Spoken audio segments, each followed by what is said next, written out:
السلام عليكم، تحياتي للجامعة المغربية. ضرب موعدا حارقا مع أمريكا في ربع نهائي كأس العالم للشباب. قبل ما نعطيكم موعد والتاريخ ما فيها بس خلينا لايك للفيديو واشتراك في القناة ليصلك دائما جديدنا.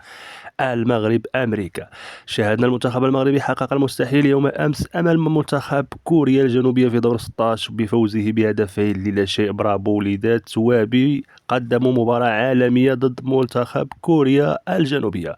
فيما المنتخب المغربي تأهل إلى ربع نهائي ليضرب موعدا حارقا ضد أمريكا يوم الأحد المقبل بإذن الله تعالى وبركاته على الساعة 8 بتوقيت غرينتش، 9 بتوقيت المغربي، 11 بتوقيت مكة المكرمة.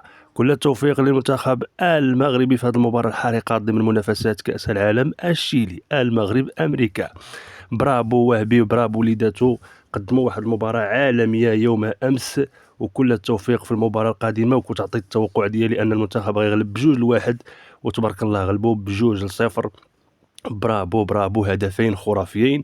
فيما المغرب سيواجه أمريكا يوم الأحد المقبل على الساعة 9 بتوقيت المغربي.